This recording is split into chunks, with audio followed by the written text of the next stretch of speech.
Salut, Jean-Pierre encore une fois pour te parler cette fois-ci de douleurs au pied, soit devant la cheville ici, latérale, à l'intérieur de la cheville, le dessous du pied ou même le dessus du pied, ainsi que les orteils. Ce qui me fait penser à faire cette vidéo, c'est cette semaine, j'ai eu un client avec les orteils marteau. Tu sais, quand les orteils sont repliés comme ça, puis le milieu de l'orteil est dans les airs, ça fait comme une bosse comme ça. Donc, c'est le même soin qu'on va donner à peu près pour la plupart des blessures, fasciite plantaire, le tendon ici en dessous, les tendons des orteils qui viennent jusqu'aux orteils comme ça, qui viennent des muscles fibulaires et tibiaux. Donc, toute la musculature qui n'est pas à l'intérieur du tibia, mais qui est principalement à l'extérieur du tibia, le côté de la jambe à l'extérieur, sinon même qui vient jusque dessus le pied, comme ça, qui vient au-dessus du pied, comme ça, jusqu'aux orteils. Donc, je change l'angle de la caméra et je te reviens. Si tu ne vois pas mon visage, ce n'est pas important, c'est les manœuvres que tu vas devoir faire sur ton pied pour en prendre soin, dessus ou dessous, ou même le mollet à étirer, qui va donner le bienfait à tout ton pied. Pourquoi? Souvent, les gens me disent, pourquoi le mollet, Jean-Pierre?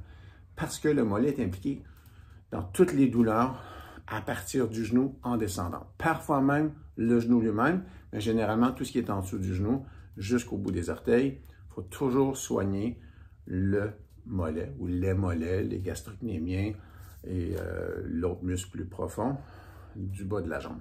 Donc, pourquoi est-ce qu'on fait ça? Parce que c'est le muscle le plus fort du bas de la jambe et qui va tirer constamment sur le tendon d'Achille, qui va également aller chercher l'intérieur du pied, de la cheville ici, et venir se brancher sous le pied. Donc, on prend toujours soin du mollet pour prendre soin du pied, y compris les orteils. Je te reviens tout de suite avec un nouvel angle de caméra pour te montrer les manœuvres à faire. Donc, tu vois, j'ai mis la caméra de façon à ce que tu puisses voir mes pieds. Je garde la chaussette. Si tu es français, tu appelles ça une chaussette. Au Québec, on appelle ça des bas. On se met ça dans les pieds. Si c'est en bas, on appelle ça des bas. Je vais te montrer les manœuvres au pied, au tibia, tout de suite, sous le pied et sur le pied. Je suis donc de retour pour te montrer, les accessoires qu'on va utiliser. Tu vois, ici, j'ai une bouteille de vin vide. J'ai une balle qui est rigide. Ça pourrait être une balle de baseball, si tu connais ça. Sinon, une balle de lacrosse, une balle qui est ferme. À peu près la grosseur d'une balle de tennis, mais quelque chose qui est plus ferme qu'une balle de tennis. Donc, et un rouleau pour masser les muscles tibiaux. Donc, comment est-ce qu'on fait ça? On va prendre le rouleau. Tu vois, il y a le tibia ici devant. Si je roulais devant comme ça directement, je frotte directement sur mon tibia. On ne veut pas faire ça. On veut y aller en diagonale comme ça, tu vois. Je mets mon pied est pointé un peu en diagonale comme ça. Là, le rouleau il est face à la caméra. Donc, je vais aller jusque là où il y a... Il ne faut pas que je touche à la cheville non plus. Donc, à partir un peu quelques centimètres, 5 cm peut-être au-dessus de la cheville, et je viens là jusqu'à temps que je touche l'os là. Donc, tous les muscles tibiaux et fibulaires, même latérales, comme ça. Ça, c'est des trucs qui roulent. Donc, ça roule. Quand je n'ai pas de rouleau à massage comme ça, je vais prendre une bouteille de vin et je vais pas la rouler, je vais juste la glisser. Comme le matériau, hein, le verre, c'est glissant, on garde le vêtement, puis on va utiliser la bouteille de vin pour faire des pressions glissées, autrement dit. Donc, au lieu de rouler, on fait une pression glissée. Donc, si on fait ça de façon quotidienne, on finit par faire relâcher ces muscles-là. Ces muscles-là, on les appelle souvent les muscles du marcheur ou du jogger, la personne qui est du coureur, si vous aimez mieux. Donc, le coureur, le jogger, celui qui fait du jogging, ou le marcheur vont avoir ces muscles-là tendus. Pourquoi? Parce que quand on court, on utilise beaucoup les muscles, les mollets. Donc, les mollets, quand ils deviennent tendus, le mollet, qu'est-ce qu'il nous fait faire? Il nous fait pointer le pied comme ça.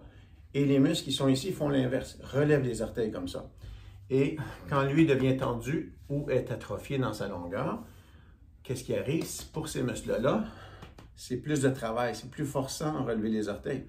Donc, c'est pour ça souvent qu'il faut soigner le mollet pour soigner les muscles tibiaux. Maintenant, pour les pieds, qu'est-ce qu'on fait? On n'a pas besoin de ces deux accessoires-là pour les pieds. Tout ce qu'on a besoin, c'est notre balle. On peut le faire avec les mains. J'ai une autre vidéo qui te montre à comment masser avec les mains. Mais ça, c'est très efficace. Souvent, les gens vont montrer sur certaines vidéos, ils vont faire ça comme ça. Moi, je ne te le recommande pas. Ce que je te demande de faire plutôt, je mets mon pied sur le côté comme ça, j'appuie les orteils, puis la balle est près de mon talon. Puis là, tu vois, je pourrais mettre un coussin sur mon genou ici, c'est plus confortable. Puis, je vais transférer mon poids. Je pourrais le faire debout aussi, puis me tenir contre un mur ou dans un cadre de porte, cadrage de porte peut-être. Là, je me fais un point de pression. Je vais te montrer où est-ce que je fais mon point de pression. Je fais mon point de pression sur le tendon ici. Ouais? Parce que la première chose, quand mon mollet est attaché ici, il tire sur le calcanéum, le gros os du talon, qui lui tire sur ceux-là, qui crée les tensions sous le pied.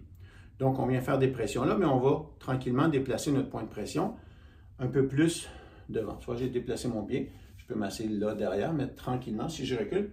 Mais c'est important que j'ai un point d'appui par terre. Pourquoi? Parce que si j'ai un point d'appui, j'ai du contrôle, ma balle.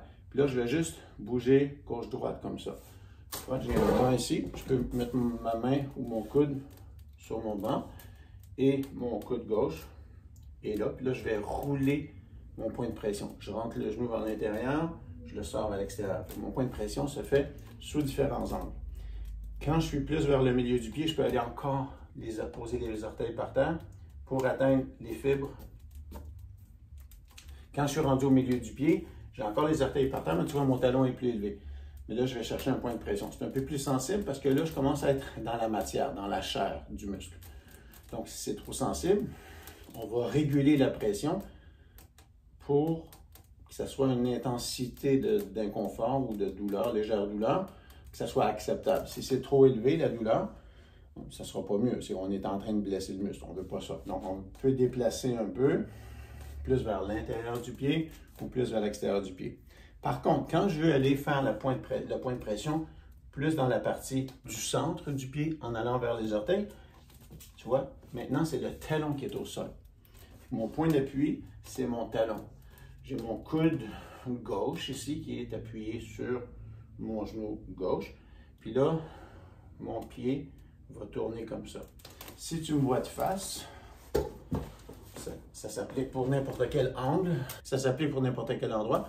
C'est parce que là, je voulais que tu vois la balle. Fait que là, si je suis de face, tu vois, ma jambe tourne vers l'intérieur, là, puis je suis appuyé sur mon talon toujours au sol. Donc, il n'y a pas de roulement, il n'y a pas de stress dans ma jambe parce que je roule comme ça en faisant la pression. Je fais juste un transfert de poids extérieur, comme mon bassin et mon genou, voilà, puis parce que je suis appuyé sur le tabouret ici. Ça pourrait être sur un table, sur un petit bureau qui est stable, puis on va faire ça. Je vais me remettre sur le côté pour que tu vois la balle un tout petit peu. Puis là, je vais aller plus sur le devant. Là, je suis quasiment arrivé aux orteils. Je respire toujours en profondeur, calmement. Puis là, je vais varier les points de pression. Si c'est très sensible, reste là, puis fais des micro-mouvements ou ne bouge pas du tout. La respiration est toujours profonde pour que mon système nerveux reste calme et comprenne que c'est une action thérapeutique et non une agression externe. Maintenant, je vais aller jusque quasiment aux orteils. Là, je suis vraiment dans la partie où les orteils s'attachent aux pieds. Puis là, je vais faire le moindre point de pression. Puis comme je te disais, je pourrais faire ça tout à fait debout. C'est peut-être même un peu moins énergivore. Puis là, je transfère. Je glisse mon pied. Je roule mon pied un peu sur le côté, à l'extérieur de la balle. Ensuite, je roule mon pied vers l'intérieur avec mon genou.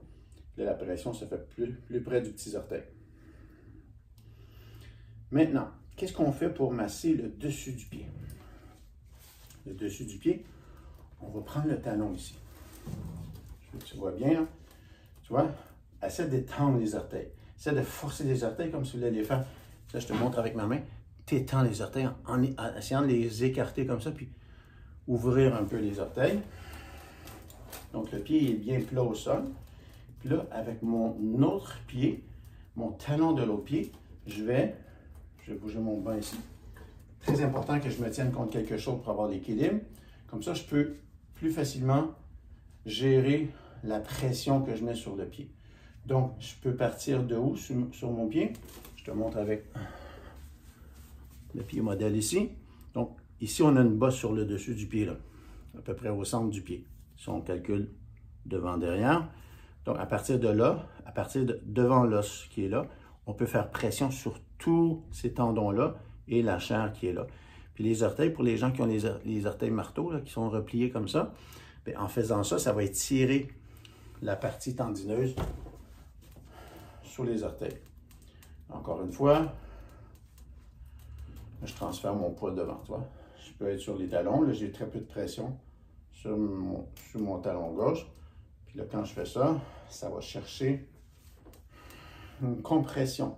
C'est comme un point de pression large avec le talon. Ça peut être sensible, ça peut être même un peu douloureux. Allez-y de façon diligente. Pas trop de pression à la fois.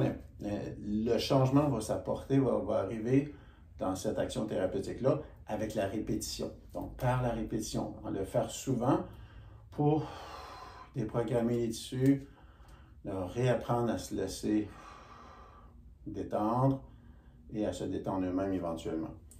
Donc là, si j'ai fait ce pied-là, puis je marche un peu comme ça, je me ferme les yeux, je me tiens debout, j'ai l'impression que mon pied droit est beaucoup plus plat, beaucoup plus relâché.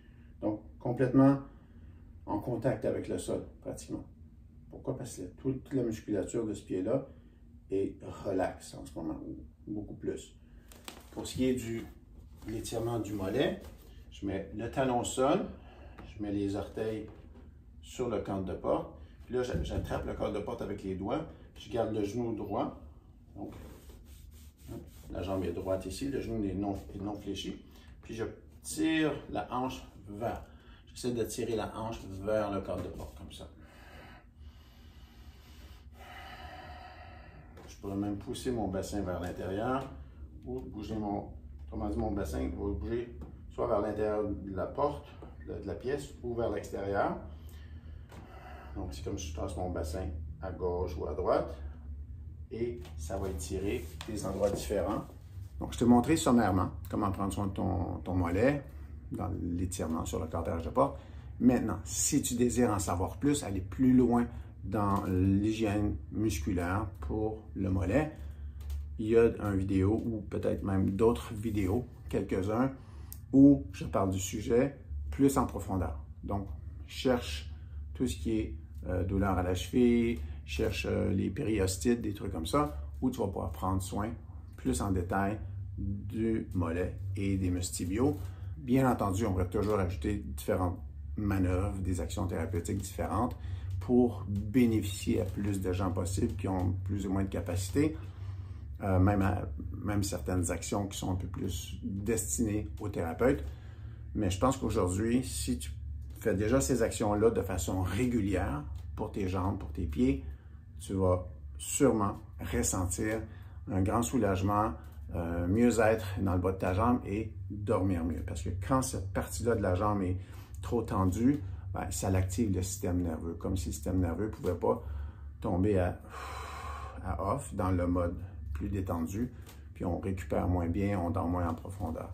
Donc, masse tes mollets, masse le bas de tes jambes, masse tes pieds avec tes mains si tu le désires, sinon avec les accessoires que je t'ai montrés. Tout simple, très efficace pour les douleurs aux pieds, douleurs aux orteils. Et n'aie pas peur d'aller aussi avec tes mains manipuler les orteils et d'entrer. Un peu comme si tu faisais ça, c'est mes orteils.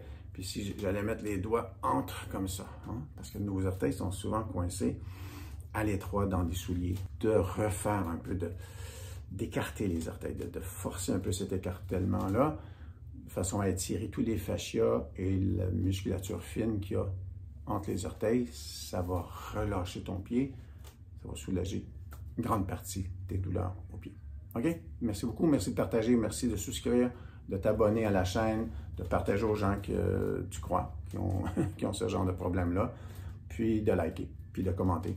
Parce que tes commentaires et tes pouces en l'air, ainsi que ton abonnement, c'est ça la paye du thérapeute qui veut t'assister dans ton mieux-être musculaire, mais qui fait beaucoup de bien dans le restant de tout ce qui se passe dans ton corps.